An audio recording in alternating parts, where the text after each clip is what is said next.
Hola, ¿qué tal? Buenas noches. Es miércoles de clave y como cada semana le damos la más cordial bienvenida para que se quede con nosotros, nos acompañe en esta charla, intervenga, por favor. Y como cada semana, mi compañero Aurelio Contreras.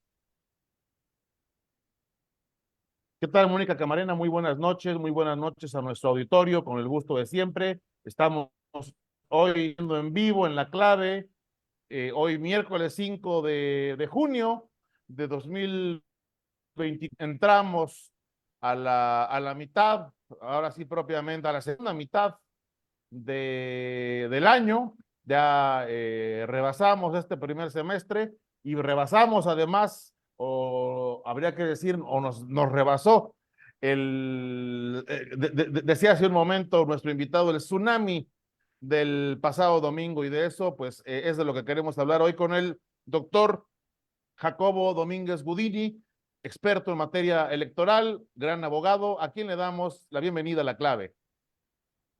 Muchas gracias, mi querido Aurelio, Mónica. Es un honor estar aquí con ustedes, con su público pensante, selecto. Y bueno, pues siempre tenemos cosas interesantes que comentar. No, es un honor para nosotros Sin duda. nuevamente. Tú sabes que doctor es tu casa.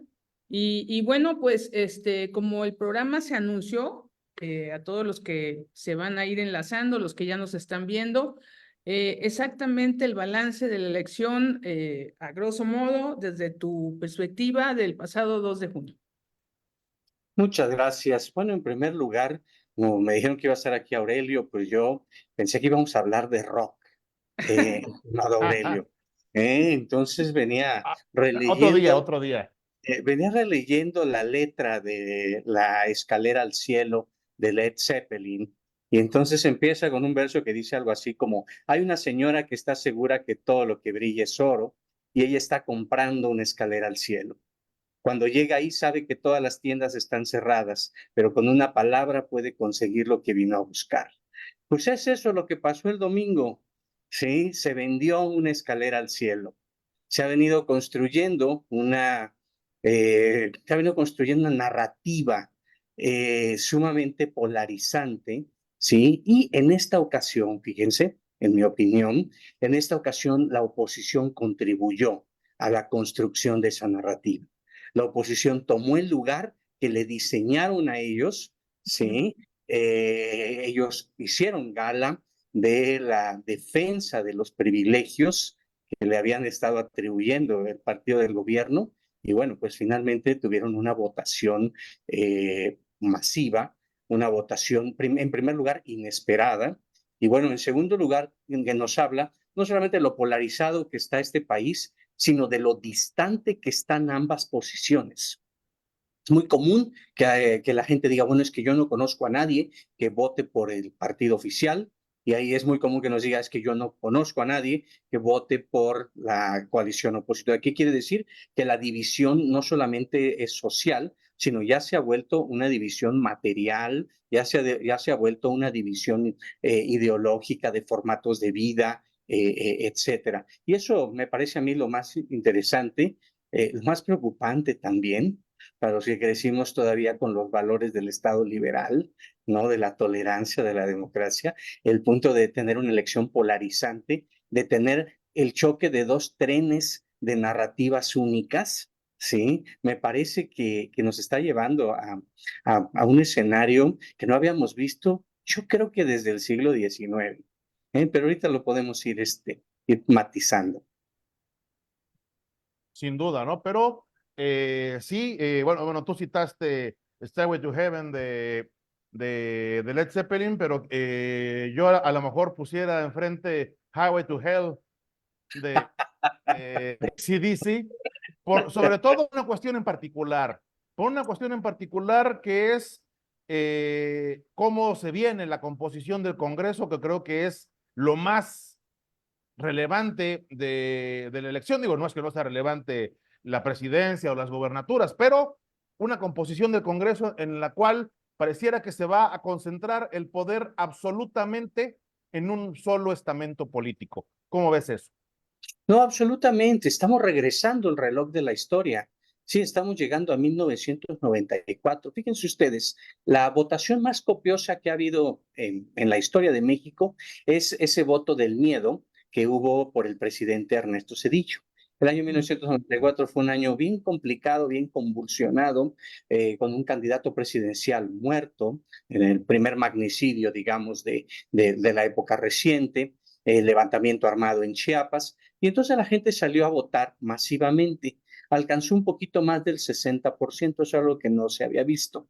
En el caso de Veracruz, hay datos exactos de que fue del 64%. Bueno, damas y caballeros, este fin de semana tuvimos una votación superior a eso.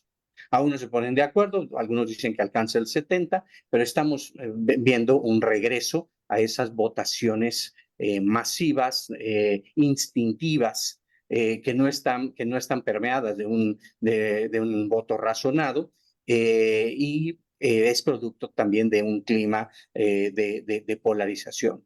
El presidente Zedillo tuvo un congreso como el que va a tener la presidenta Sheinbaum, ¿sí? Y entonces el presidente Zedillo hizo uso de él para hacer toda una serie de reformas, entre ellas una afortunada reforma electoral que le quitó todo el poder, ¿sí? En el 97 perdió el Congreso y finalmente en el 2000 se da la alternancia de la primera magistratura, algo que se veía imposible después de 80 años del gobierno del PRI. Entonces, lo que yo veo es un regreso de las manecillas del reloj a los años 90. Ahora, ¿cuál es el proyecto? El presidente Zedillo tenía un proyecto neoliberal en donde terminó acompañando a las reformas políticas del presidente Salinas, las reformas económicas de Salinas, las reformas políticas. Aquí no hay ese proyecto. Aquí hay un proyecto estatizador.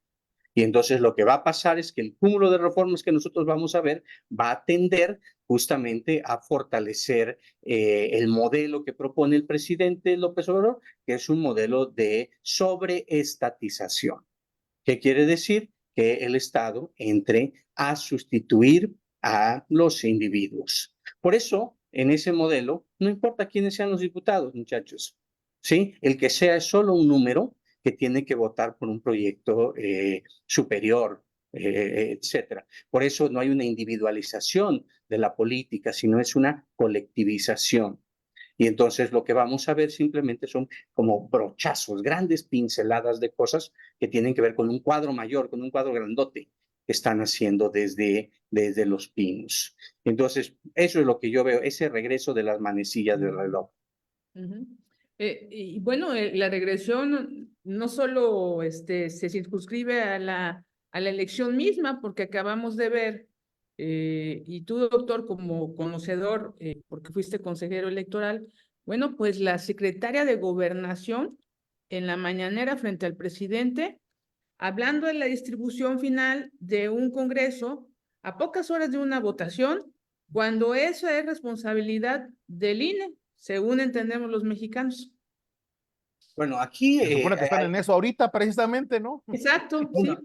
la regresión en materia electoral es muy evidente desde el año pasado. O sea, nunca antes se había visto un intervencionismo del Poder Ejecutivo a partir de la reforma justamente del 96. ¿Sí? Ahora lo que vimos es el presidente actuando como un activo político. ¿Ok? Y esto, había vivido 20 años de reformas para que eso no ocurriera. ¿Sí? Hay un debilitamiento evidente de la autoridad electoral. O sea, no hemos visto ningún señalamiento de la autoridad electoral al respecto, la hemos visto sumisa, como cuál, pues como la de aquel viejo PRI de los 90, ¿cierto? Desde antes de la alternancia. Entonces, yo creo que empezamos a ver cuadros que nos recuerdan un poco el regreso de las manecillas del reloj de la historia. Yo hubiese esperado unas autoridades electorales pues mucho más robustecidas en su desempeño, no vimos eso. Y bueno, pues al no tener ese árbitro, al ser un árbitro como ese que pitó en el Azteca hace 15 días, ¿sí? Pues entonces vemos cosas similares. Yo estuve ahí también en ese. Entonces, bueno, como que son 2 fines de semana de un arbitraje complicado que me ha tocado ver.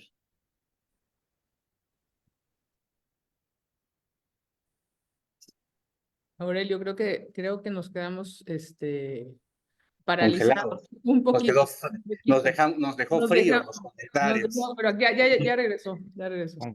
Ah, ahí Gracias. estoy, pero Ahí ya más o regresó. menos alcancé a oír, eh, sí, bueno, me quedé como que en lo del árbitro que pitó en el Azteca, pues sí, un árbitro que muchos tildan de vendido, pues por lo menos lo que quedó en la evidencia es que árbitro brutalmente ineficiente, a diferencia de quienes arbitraron los partidos anteriores, las elecciones anteriores, ¿no?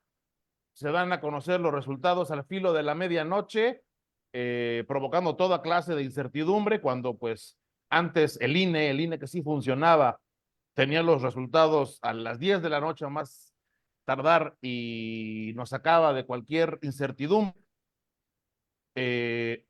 No hay, o a lo mejor sí hay certeza de cómo va a actuar el Tribunal Electoral, que no esperamos mucho, una gran diferencia en cuanto a lo que vaya a determinar.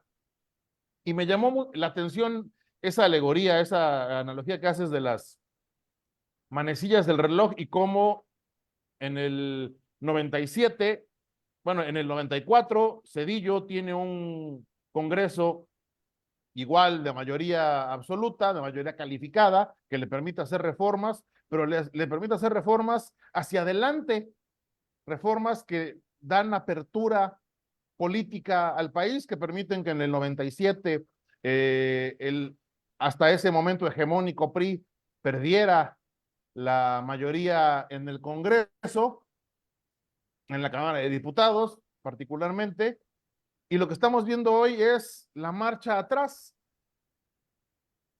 Gracias a esa apertura, pues se dan tres alternancias, 2000, 2012 y 2018, y ahora en 2024 se da una marcha atrás, pero que pareciera de más larga data hacia atrás, porque, como dices, tendrán un gobierno, un Congreso igual de mayoría absoluta, pero que al menos lo que nos han anunciado son reformas que van exactamente en el sentido contrario de las reformas de los 90s, hacer que esté completamente acotado, que le van a cambiar el nombre, como anunciaron, y lo van a volver casi que una valía de partes electoral, van a desbaratar la división de poderes, ya controlando el Ejecutivo y el Legislativo, con la reforma que pretenden en el Poder Judicial, pues regresar igual al estadio de los 90, pero no para quedarse en los 90, lo que pareciera es que la idea sea llegar 50 años atrás, ¿no? Hasta los 70, en una de esas hasta 1976, ¿no? ¿Tú cómo ves, Jacobo?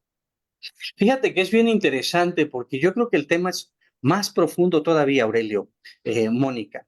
El tema consiste en cambiar el modelo político, ¿ok?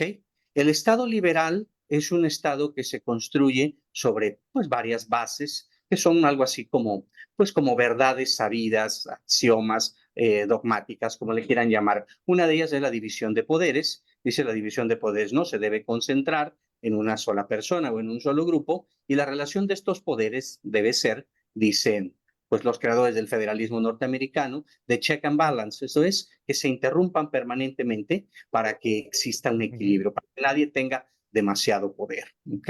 Por ejemplo, otro valor del Estado liberal tiene que ver con la tolerancia, o sea, debe haber, la sociedad puede ser plural y no tenemos por qué destruirnos unos a otros, podemos convivir sobre mínimos, lo que Bobbio llama perímetros constitucionales.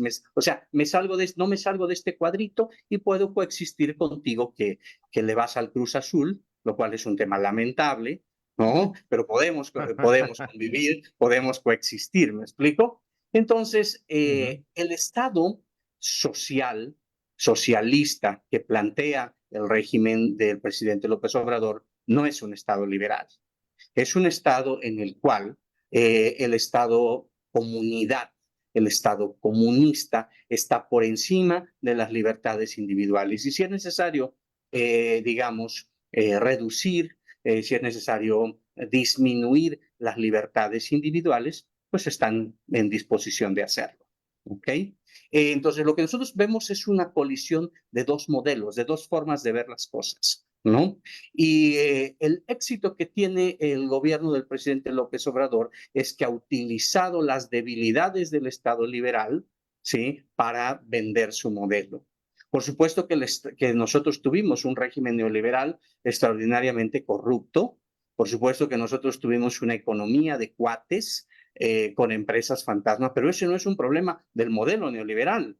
Ese es el problema de la aplicación que se hizo en determinados regímenes. ¿Sí? Bueno, pues eso es Y lo que que no sí, cambió en este sexenio, y que no eso es lo cambió que en este sirve, sexenio. claro, para vender ahora el otro modelo que implica reducir la rendición de cuentas, implica reducir la transparencia, implica reducir las medicinas, fíjense, para esos males que el propio discurso critica.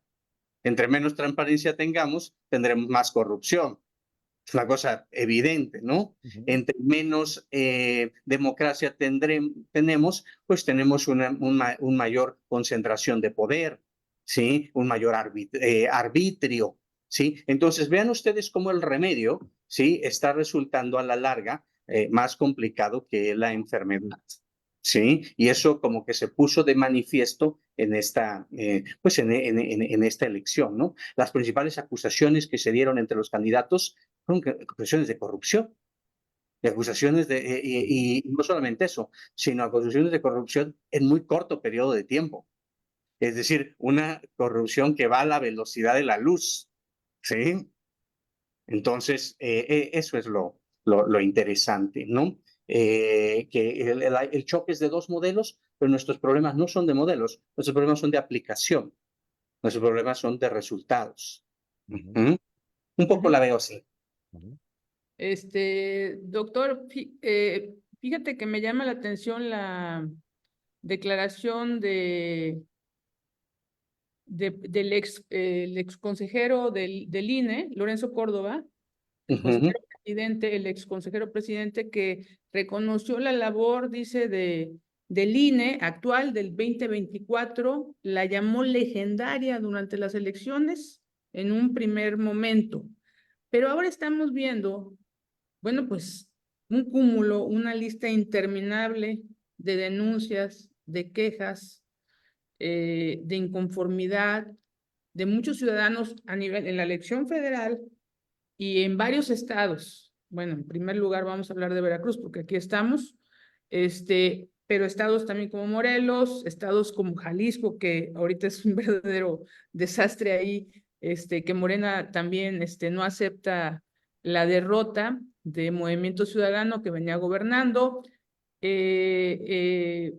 Bueno, también el triunfo en Yucatán, ¿no? De Morena en un estado panista que parecía que todos vivían felices y contentos, con un índice de seguridad impresionante, ¿no? Con una promoción turística inigualable. Entonces, bueno, pues todas estas quejas, denuncias y demás al público que nos está viendo, hacia dónde se dirigen, hacia dónde van, qué viabilidad tienen, tu punto de vista. Bueno, para empezar, los candidatos hablaron prematuramente de impugnaciones. ¿Sí? La impugnación es un acto en el cual te inconformas o un partido político se inconforma ante la emisión de la constancia de mayoría. Entonces, la constancia de mayoría es el documento que dice cuántos votos sacaste. ¿Ok? Entonces, se acaba el conteo, ¿sí? Se suman las actas. Si hay alguna discrepancia entre las actas, se analizan las distintas copias que tienen los diferentes representantes de los partidos. Si la discrepancia subsistiera y se dan ciertas hipótesis que prevé la ley, como que los votos nulos sean mayores a la diferencia entre el primero y segundo lugar, y algunas otras que están plasmadas en la ley, se aperturan los paquetes. Se aperturan los paquetes, se sacan de la caja y se vuelven a recontar. Eso se llama recuento y al final hay unas actas nuevas, ¿sí?, que van a dar un resultado y la suma de eso va a incluirse en la constancia de mayoría que le darán a la persona, pues, que obtuvo la mayoría de votos. Eso es lo que tú impugnas. Entonces, el que haya alguna anomalía del PREP, pues el PREP es simplemente un ejercicio de resultados preliminares, ¿ok? Entonces, lo que hay es que alguien hace una copia manualmente del acta y se sube a un programa que puede tener inexactitudes, etcétera, que en esta ocasión ha sido muy cuestionado, que en otras ocasiones no se tenían tantas inexactitudes, ¿sí? Por lo tanto, deja una sensación de insatisfacción porque además es un programa muy costoso. ¿Sí? No tengo a la mano la cifra, pero un PREP en México, en un estado como Veracruz, cuesta más de $1 millón, ¿no? Entonces es un programa costoso que debiera de funcionar bien, ¿sí? En ese sentido, esa parte deja una sensación en la ciudadanía de ineficiencia, de ineptitud de la autoridad electoral, ¿no? En un segundo momento, tenemos que ver que para que una votación se anule, tienen que darse determinadas causales en la casilla. Es decir, que se haya interrumpido la votación, que se haya viciado, que haya compra de votos, etcétera. Ahí los representantes pues realizan los escritos de protesta que después van a ser analizados. Hasta el momento nosotros no tenemos reportes de incidentes graves en las casillas que permitieran que esa casilla pudiera ser anulada. Ahora, la suma de esas casillas tiene que darte un 20%, ¿sí? Para que anules toda la elección. Un 20% de 11,000 casillas, muchachos, son 2,200. Nosotros no tuvimos problemas en 2,200 casillas.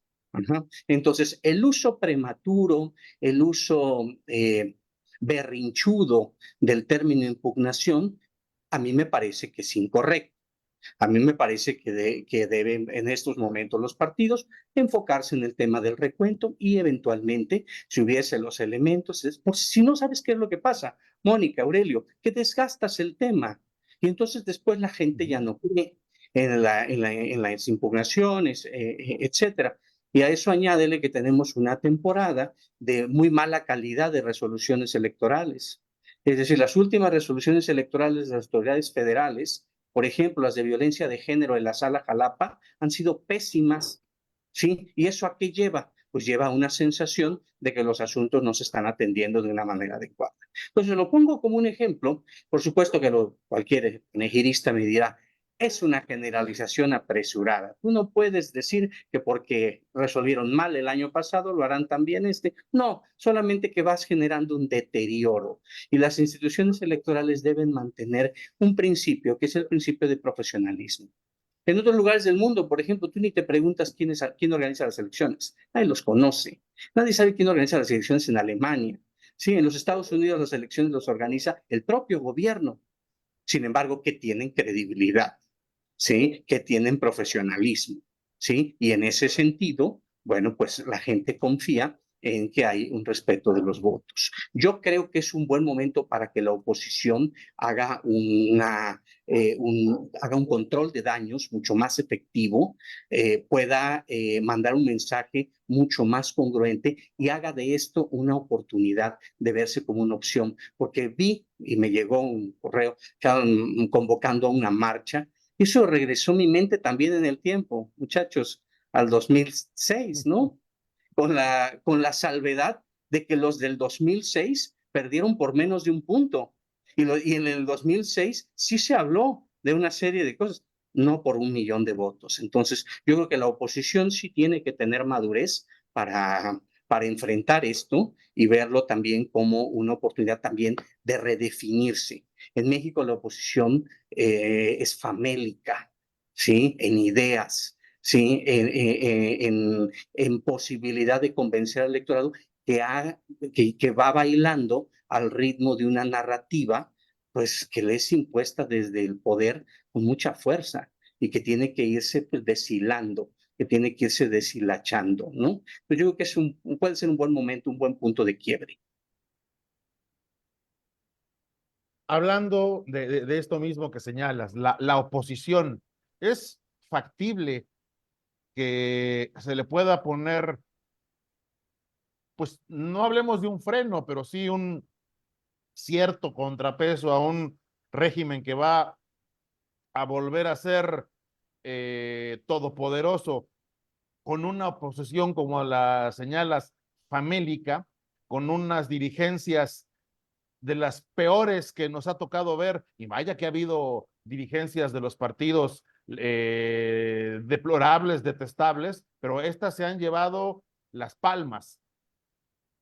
Tendría que la oposición, los partidos que están en la oposición, los que sobrevivan, por supuesto, pensar en renovarse por completo hasta cambiarse el nombre. ¿Qué tendría que hacer la oposición para ser una opción para pues un electorado que los mandó al diablo a todos?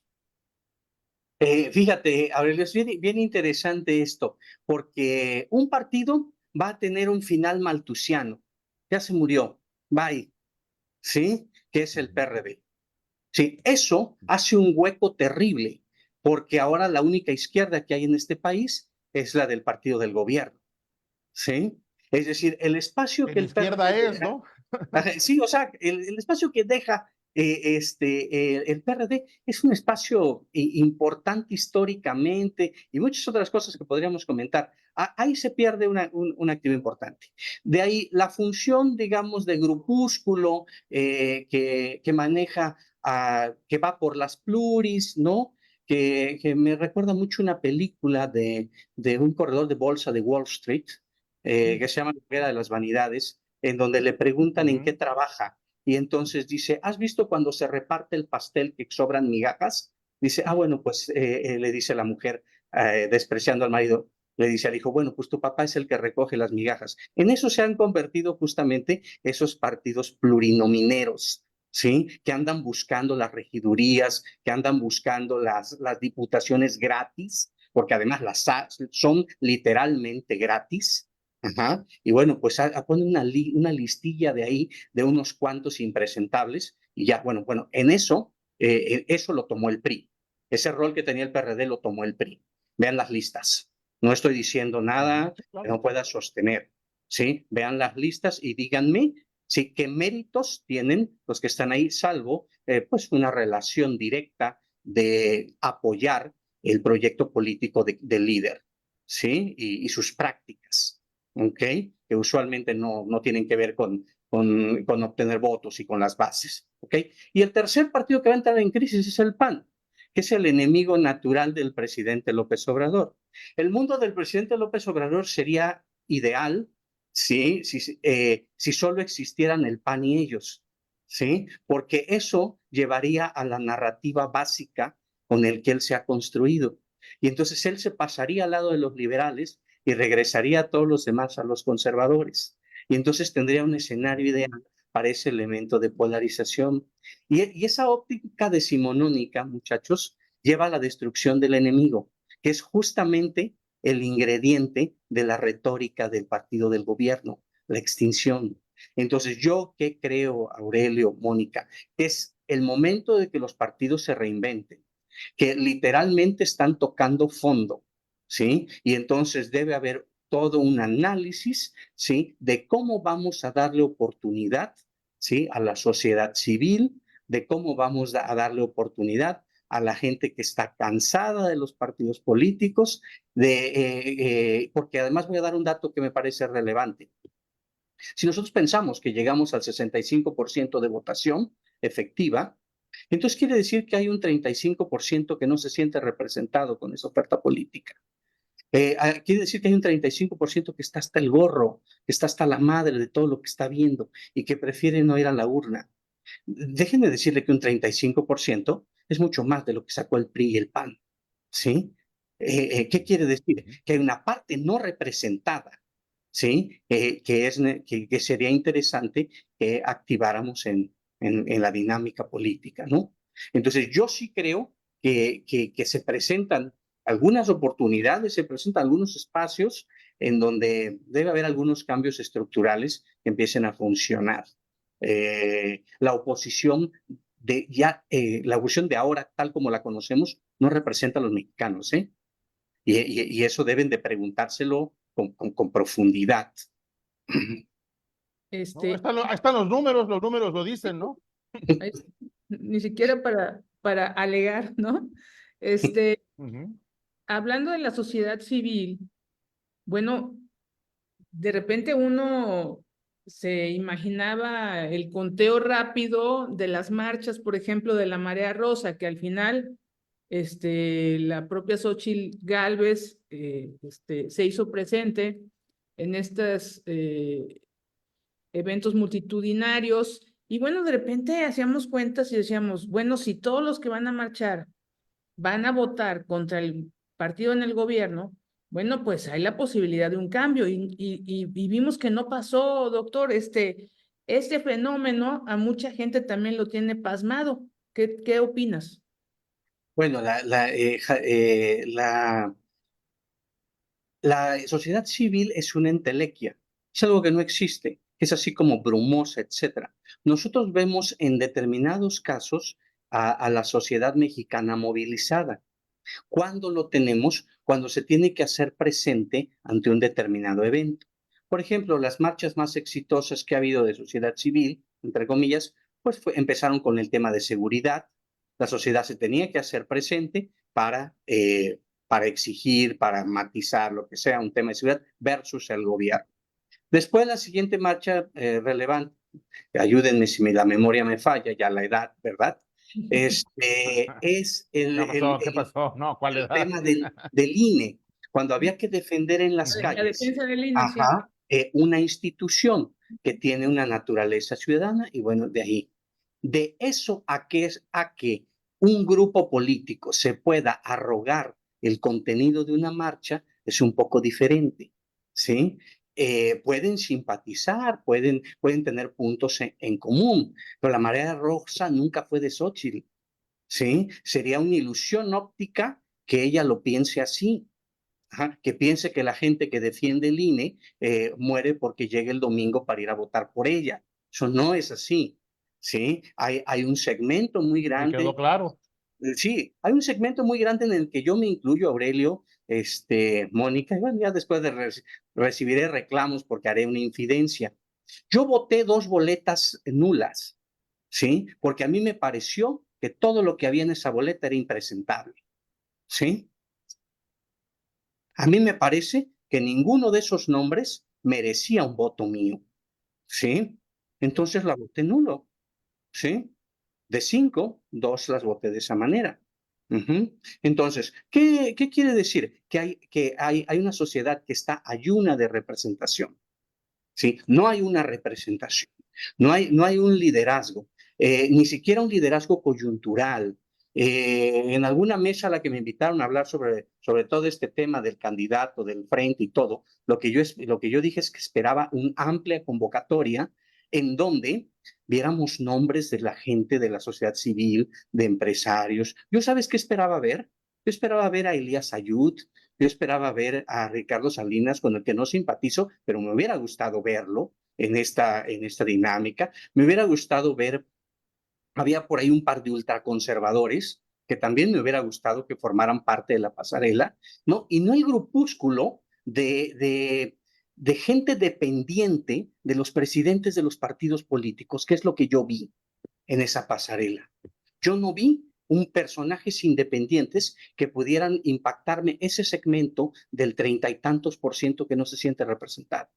Entonces, lo que vi ahí fue tú eres una mujer muy culta, Mónica, también Aurelio, tú sabes lo que es un kabuki japonés. Entonces ponen el escenario y se ponen las máscaras y transitan, ¿sí? Eso es lo que yo vi, ¿sí? En esa pasarela que hicieron, en donde no había, digamos, la idea de construir una propuesta que fuera más allá de los partidos. Y ahí está la consecuencia. La votación es un reflejo, ¿sí? De que ellos jugaron con lo que traen, ¿sí? Y lo que traen no alcanza para ganar en este país. O sea, nos guste o no nos guste, ¿sí? Lo que el partido del gobierno trae en este momento es superior a lo que trae la oposición. Entonces, claro que deben de reinventarse. Y por otro lado, Jacobo, exactamente a ese punto quería llegar. Lo que trae el partido en el gobierno, pero lo que trae el partido en el gobierno es una figura súper carismática y que no es la de la virtual presidenta electa, sino de quien hace 2 días salió a decir que a la única persona que se va a dignar a recibir una vez que se retire, va a ser a la próxima presidenta de México. Un personaje que, pues, que concentra en sí, pues, todo el sentido de existencia de ese movimiento y que no pareciera que pretenda realmente retirarse de la política. Hace casi 20 años, cuando lo candidateaban por primera vez para la presidencia, López Obrador dijo, denme por muerto, ¿no? Para eso. Y bueno, ya sabemos que el señor miente como respira, con singular facilidad. No pareciera que en realidad vaya a pensar en retirarse, por lo menos mientras tenga la salud, la energía para hacerlo. ¿Y esto qué implicará? Porque ya muchos hablan que es que de un nuevo maximato, aunque si nos damos a los números, la próxima presidenta pues tiene más votos de los que tuvo López Obrador hace 6 años y en teoría tendría un capital político superior, ¿no? Sí, Aurelio, pero ella en este momento tiene un capital político superior, si hablamos del capital político numéricamente hablando. Sin embargo, lo que nosotros vimos aquí fue una transferencia de capital político. Es decir, el presidente prendió el switch, ajá, y le transfirió lo que él tenía de su cuenta de capital político a la señora, y por eso ahora la señora es inmensamente rica, ¿sí? Por lo tanto, hay un ingrediente de continuidad, ¿sí? Que si bien, que una de la gran sabiduría de la biología política constitucional mexicana es que no haya reelección, ¿sí?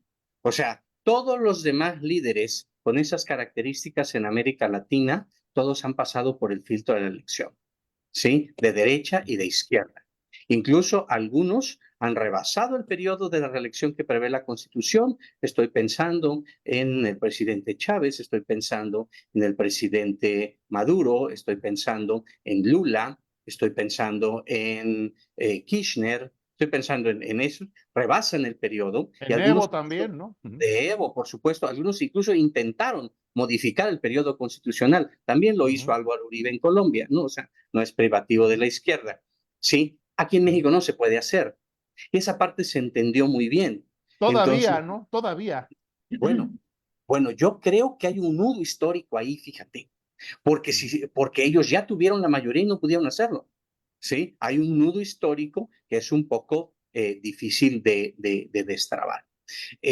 A mí la parte que más me llama la atención es cuando el presidente evoca a Juárez, porque el sueño de Juárez, el sueño político de Juárez, pues era la reelección indefinida, ¿sí? Por eso estalla el conflicto con Lerdo, ¿sí? Y eventualmente quien toma las ideas juaristas, digamos, en su mayor pulcritud, es el general oaxaqueño Porfirio Díaz. Entonces, ese liberalismo tiene sus características. Yo creo que no hay condiciones para que en México hablemos de una reelección, pero lo que se ha intentado plantear es una reelección maquillada, es decir, un mismo elemento político, ¿no? Disfrazado, acompañado, en ese sentido. Vamos a ver qué tanto resiste, ¿no? Qué tanto resisten las estructuras que están diseñadas para no funcionar así. ¿Sí? El sabor del poder es bien embriagante y entonces el que llega no lo quiere compartir. Vamos a ver qué tanto dura esa dinámica de transferencia. Bueno, si me permiten, vamos a dar voz a nuestros amigos que se están enlazando con el programa. Aquí Marian Martínez nos dice, considero que Morena es el resultado de esa reconfiguración por aquello del movimiento de regeneración compuesto por los mismos. A largo plazo eso tendrá que pasar con todos, pienso. Creo que también incidió el mecanismo del chantaje dentro de la estructura gubernamental en las votaciones. Muchos votos obligados. Por otra parte, es cierto, muchas personas no se identifican con los candidatos, sobre todo la juventud. Tu opinión, doctor. Perdón, creo que había apagado. A ver, Morena surge como un movimiento social, ¿ok? Desde muy abajo, desde muy enraizado en la construcción de ese líder solitario que recorre hacia Aztlán, pueblo por pueblo, calle por calle, etcétera, y va muy surgiendo de la profundidad del México, más oprimido, más lastimado, etcétera. Hoy ya no es un movimiento social. Hoy ya es una estructura burocrática weberiana, ¿sí? En donde hay relaciones de poder, en donde se siguen, donde los grupos han formado ya camarillas, se disputan los espacios, etcétera, ¿sí? Y ya no corresponde con ese planteamiento de movimiento social. Vean ustedes, por ejemplo, la lista de personas que vienen de otros partidos y se adhieren al Movimiento de Regeneración Nacional. Su principal característica es que van a aportar control político que adquirieron en el PRI, control político que adquirieron en el PAN, ¿sí? Revisen los nombres y revisen que su aportación al movimiento es una aportación feudal, ¿sí? Ellos aportan, ¿sí? Un supuesto capital político, pues que se supone que traen. Vean en Veracruz, ¿no? Vean los nombres y vean qué es lo que ofrecen, ¿sí? Y el segundo elemento es que Morena empieza a comportarse como un partido político, es decir, tiene una burocracia que empieza a tener cuotas de poder, que empiezan a tener, por ejemplo, en Morena empieza a surgir la dinámica de la simulación, ¿sí? Pseudo líderes que dicen que traen, que controlan, que negocian, etcétera, los grupos entre ellos, es decir, se ha institucionalizado. Pues dejó de ser un movimiento social para volverse un partido político más, ¿no?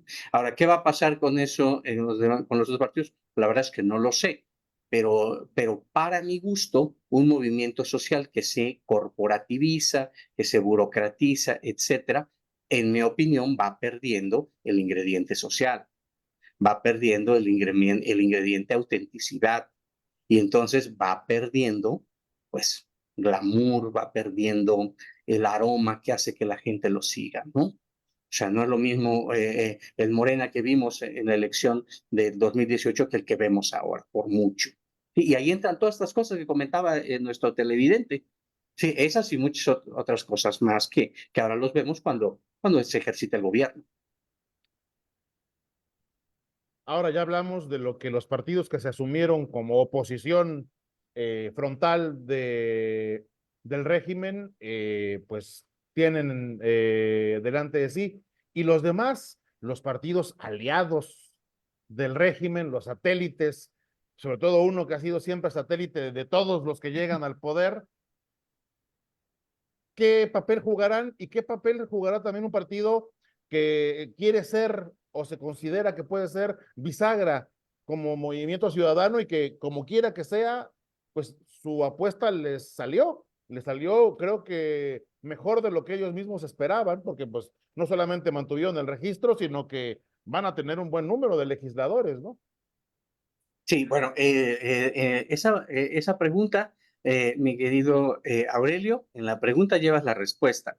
El partido satélite va a seguir siendo satélite, va a seguir siendo rémora, ¿sí? Y se va a seguir alimentando de las obras, de los espacios políticos que el partido tiburón, ¿sí? Le vaya concediendo, ¿no? Y habrá veces que el tiburón se ponga más egoísta y otras veces se pone más generoso, ¿sí? Vean ustedes qué pasó en el 2000, qué pasó en el 2006, qué pasó en el 2018. A veces el tiburón ni siquiera, nada más le dan lo apenas necesario para que subsistan, ¿no? Y además está bien, ahí siguen transitando, ¿sí?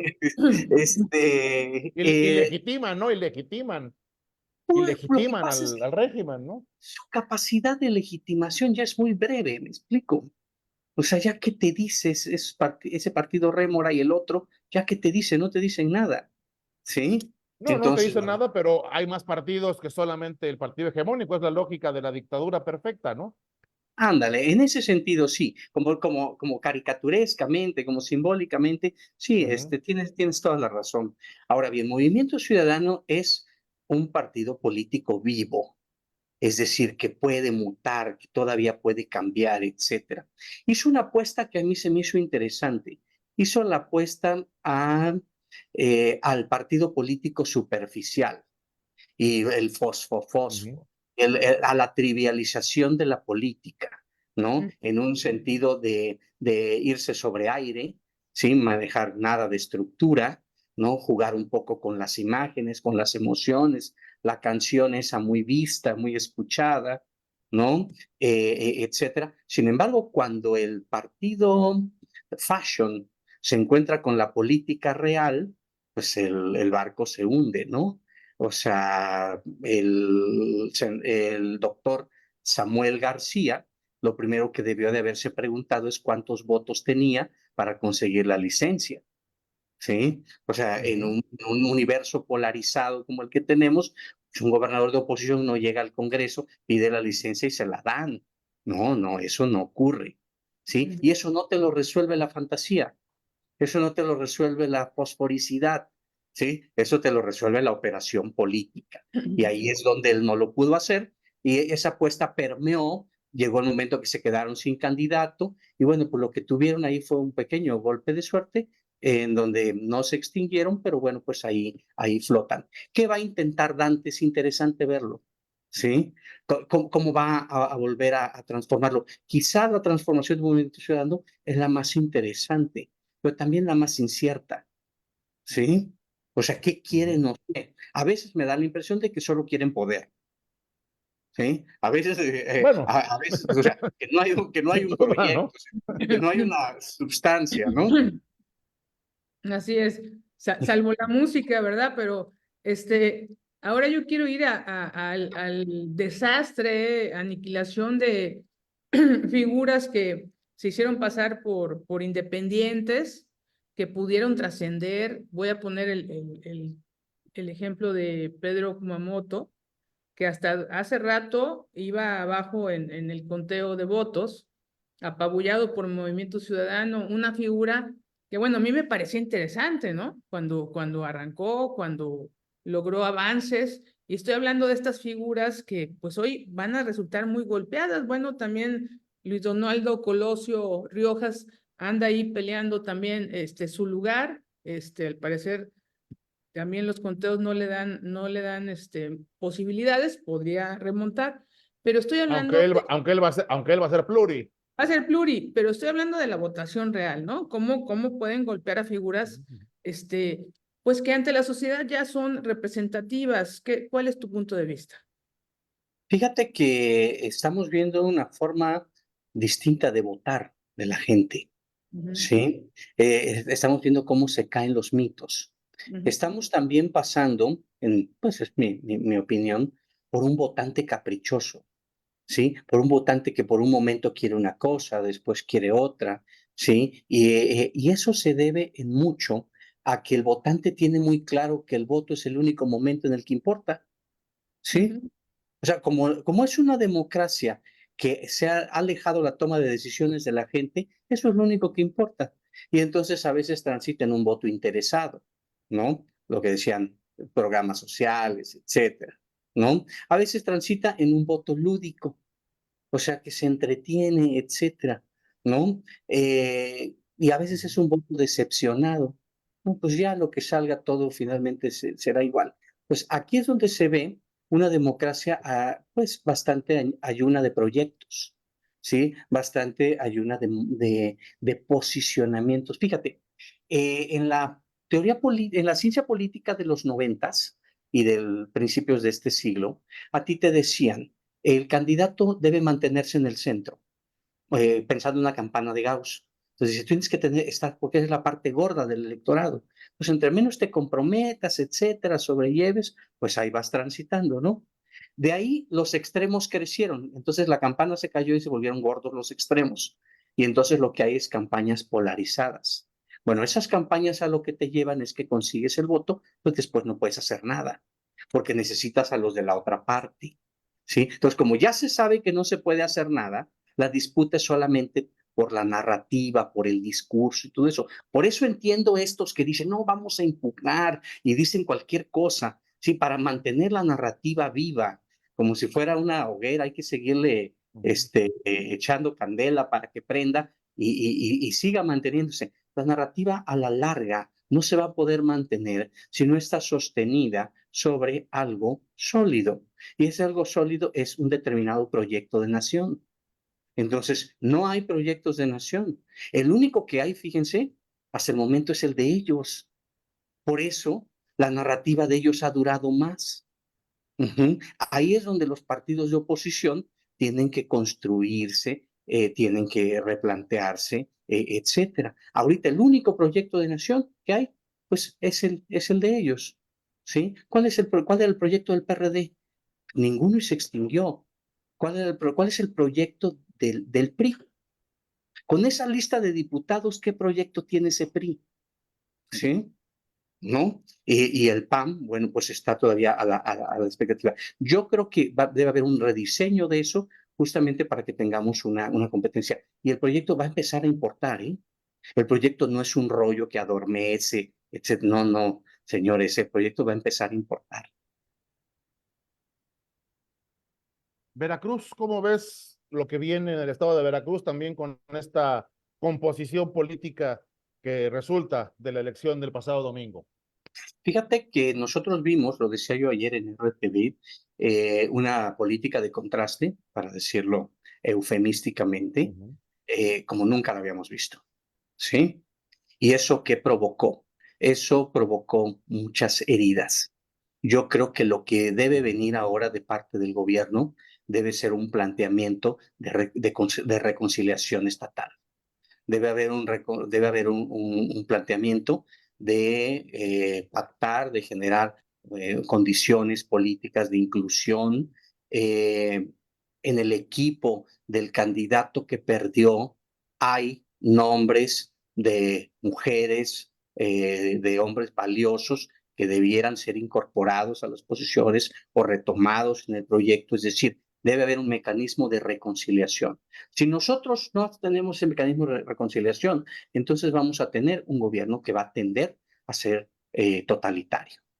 Entonces yo creo que en estos 6 años la gobernadora debe tener mucha mano blanda, ¿sí? Debe mostrar un proceso de sensibilidad justamente para reconstruir el tejido social. El que tú tengas una posición mayoritaria no implica que lo tengas todo. Es la mayoría, pero no es la totalidad. Entonces, si a eso le cuentas los que no votaron y los que no votaron por ti, pues entonces ya no fue mayoritaria, ¿me explico?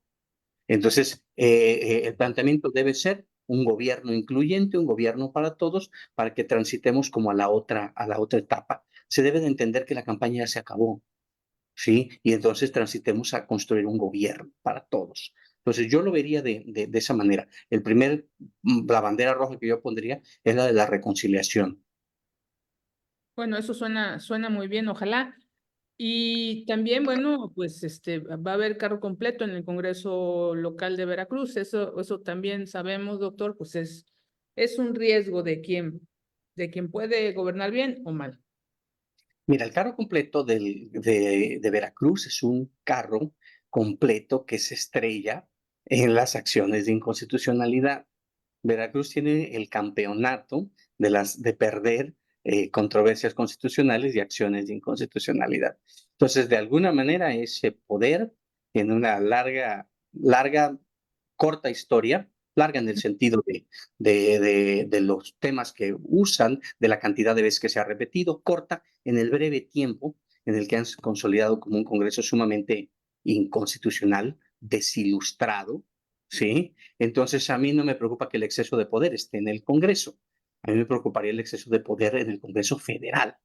Ahí sí puede tener otros matices. Este Congreso es un mini Congreso. Siempre ha sido así y pues pinta para seguir siendo así.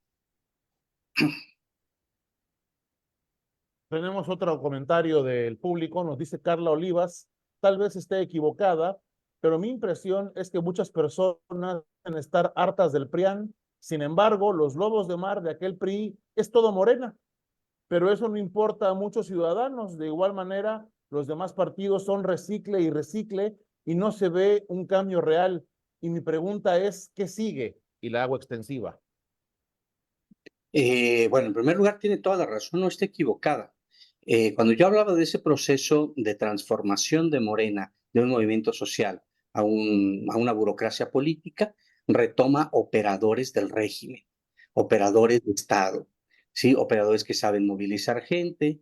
Y lo voy a decir con pues, franqueza, retoma engañadores, retoma embusteros, retoma gente que ha probado su eficacia en la malicia, ¿sí? Y bueno, pues los llevan porque pues piensan que eso es un activo en un proceso político, pues porque la política ya sabemos desde hace 500 años con el príncipe, ¿sí? Que no es una cosa de sabios ni de ilustres ni nada, ¿no? Pues ellos profesionalizan sus actividades en ese sentido. ¿De dónde lo sacan? Del régimen anterior, ¿no? Entonces eso es algo que sucede. ¿Qué es lo que sucede? Que cambia que la marca sigue pesando, la gente sigue viendo Morena y sigue viendo el movimiento, es decir, el simbolismo está relacionado con eso, ¿no? Como también seguramente sucedió con el PRI, que en sus inicios era un partido con un profundo arraigo entre los revolucionarios, y bueno, que con el carrancismo, con Álvaro Obregón, se corporativiza, etcétera. Es un proceso de burocratización natural del poder. Ahora, el que siempre suceda no quiere decir que sea lo mejor que puede pasar, al contrario, a veces es lo peor que podría pasar. ¿Qué sucederá con la oposición? Yo creo que debe de madurar, ¿sí? Debe de madurar, debe de abrirse.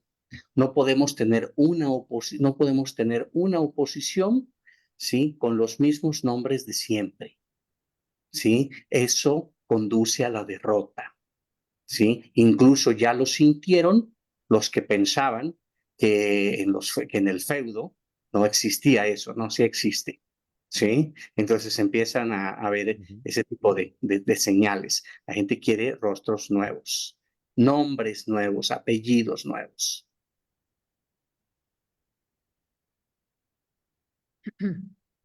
Bueno, No, pues adelante, Mónica, adelante. Ya. ¿ya no quieres preguntar? Bueno, yo únicamente, pues para concluir, Jacobo, te plantearía esto, ¿no? Evidentemente, sí, Morena tiene un proyecto de nación, está escrito. Ahora sí que sí puede saberse lo que pretenden hacer, y más lo que pretenden hacer con esa mayoría. Sin embargo, y también es un hecho, además de esa figura carismática, poderosa, políticamente hablando, el otro factor que llevó a la sociedad a volcarse por una sola opción política es el tema clientelar, es el tema de los programas sociales, el recibir dinero. Eso fue un factor determinante para que mucha gente se animara a salir a votar y dijera parejo para todos, ¿no? ¿Por qué? Porque compraron esa narrativa de solamente ellos me lo van a garantizar, pero además, lo demás no me importa. Yo lo que quiero es seguir recibiendo mi beca, mi apoyo, mi pensión, lo que corresponda, ¿no? ¿Qué sociedad civil tenemos o qué sociedad como tal o qué comunidad o qué población, qué ciudadanía, creo que sería el término correcto, qué ciudadanía tenemos para los próximos años? Fíjate, ese es un tema bien interesante, Aurelio, bien interesante, porque el pensamiento del partido del gobierno ha dinamitado la meritocracia, ¿sí? Es decir, los estímulos deben ser gratis, ¿sí? Ahora, por ejemplo, ya no deben reprobar a los alumnos, ¿sí? Ahora ya es mal visto que uno corrija, que los alumnos tengan faltas de ortografía, ¿sí? Es decir, Te dicen clasista. claro, se dicen clasista, que el ingrediente educación es un ingrediente diferenciador, históricamente hablando, ¿sí? El ideal es que todos lleguen al mismo estrato, pero ese proceso, ¿sí? Es un proceso que se da unos primero y otros después, ¿sí? Es la esencia incluso del modelo, incluso los educadores socialistas lo plantean de esa manera, ¿no? O sea, en ningún momento se patentiza la ignorancia como un ingrediente positivo. O sea, eso no es así, ¿sí? Y ahí enlazo con lo otro que quería yo decir. Morena es el único hasta ahorita que tiene un proyecto de nación definido y además no lo está cumpliendo. Entonces, ahí es donde va a empezar el punto de quiebre, ¿sí? Morena no miente, Morena no roba, Morena no engaña, Morena se maneja con transparencia. Bueno, ahora que son gobierno, se está viendo que empieza a haber crisis de eso. ¿Sí? Tienen un proyecto, pero no lo están cumpliendo. Y eso es lo que empezará a tener un costo electoral, como lo tuvo para los demás partidos. Entonces, yo creo que son procesos cíclicos, procesos que se van construyendo paulatinamente. A veces nos gustaría que se aceleraran, ¿no? Yo, por ejemplo, las reflexiones más interesantes que me he planteado es si no 4 años, no 6 años son muchos para un presidente. Porque en todos los lugares de Latinoamérica y del mundo casi son de 4. ¿Ok? Entonces, no sería Pero conveniente, con reelección, ¿no? algunos con reelección, otros no, predominantemente con reelección.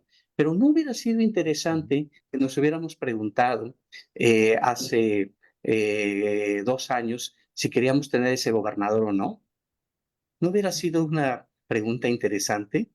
¿No sería muy interesante que nosotros tuviéramos una elección dentro de 4 años para saber si la gobernadora ha hecho lo que nosotros queríamos que hiciera? No sé, preguntas que vienen desde el aburrimiento que tenemos los académicos, pero que a mí me parece que a veces detonan ciertas cosas. Este es un sistema que ha probado ya su ineficiencia, ¿sí? Que ha probado ya que 6 años para aguantar un mal gobierno son muchos. Entonces, en ese orden de ideas, pues deben surgir otro tipo de debates que para mí son valiosos, que para mí son interesantes.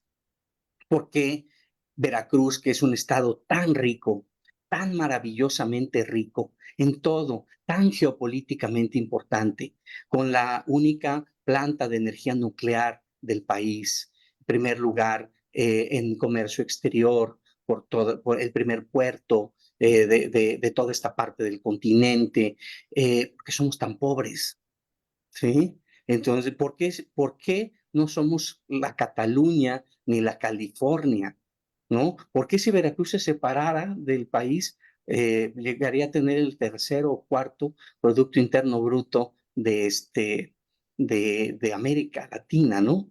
Entonces, fíjense ustedes, cosas que nos estamos preguntando que van a impactar en la manera como vemos el gobierno. Ese es el tipo de preguntas que tienen que hacer nuestros jóvenes, nuestra sociedad, justamente para redefinir lo que estamos y no dispuestos a aguantarle ya a los gobiernos. Entonces, yo creo que se van construyendo, yo celebro espacios como estos, celebro que me aguanten la aburrición de tantas ideas y ustedes ayudan muchísimo, Aurelio, Mónica, a construir una cultura política diferente, una cultura política en la que yo creo y que puede dar resultados poderosos yo esperaría que en un corto plazo. Gracias, tenemos aquí felicitaciones, nos dice Jesper Lasca. Gracias por compartir un análisis crítico y profesional. Muchas felicidades al ponente y a nosotros, muchas gracias. Dice María Martínez, muy interesante esta entrevista. Me encantó cómo inicia la charla con la metáfora musical. Y nos hace una última pregunta Carla Olivas, y con eso cerramos. Dice, ¿será que con este cambio se polarice más la ciudadanía? ¿Habrá más pobres dejados a la suerte del gobierno y aún no reaccionen y la otra parte se vuelvan empáticos y se peleará por la sobrevivencia y se hará más la división? De ser así, preocupa, solo nosotros nos llevaremos a la extinción. ¿Qué opinas? Yo creo que la gobernadora debe de plantearse la reconciliación urgente, ¿sí? Porque como lo explicaba claramente Unamuno era el rector de la Universidad de Salamanca y un día le caen los soldados franquistas, ¿sí? Y le dicen que se tiene que ir de ahí y lo corren, ¿sí? Y entonces él da un discurso donde dice que ustedes tienen las armas y van a ganar. Dice, y podrán vencer, pero no convencer. Entonces, yo creo que el gran reto de este gobierno que venció es que nos convenza, ¿sí? Si no nos convence, bueno, pues entonces definitivamente estará en la misma crisis que cualquiera de los otros que lo precedieron, ¿no? Pero dejaría, pero además no me gusta irme con esa idea de desesperanza, hay que seguir haciendo un poco de cultura política y oír rock, que es una de las cosas que nos pueden Eso es muy salvar. importante. Oír música, ¿no? La música como tal, Música. creo que que nos salva, ¿no? Ah, y por supuesto el rock, claro que sí. Salva Jacobo, y- muchísimas gracias. De verdad, ha sido una charla muy interesante, muy interesante, que podríamos seguir por horas, pero pues bueno, por hoy creo que ha sido bastante ilustrativa y pues bueno, seguramente habrá más oportunidades para seguir analizando el acontecer del país y del Estado. De verdad, y como ya lo sabes, aquí en La Clave siempre tendrás las puertas abiertas. Muchas gracias. No, muchas gracias, Mónica, muchas gracias, Aurelio. Me encantó estar con ustedes y me encanta lo que hacen y les deseo muchos años más de seguir haciendo cultura. Un gran abrazo. Gracias. Muchas gracias y muchas gracias a nuestro auditorio. Esto fue La Clave. Hasta la próxima. Hasta la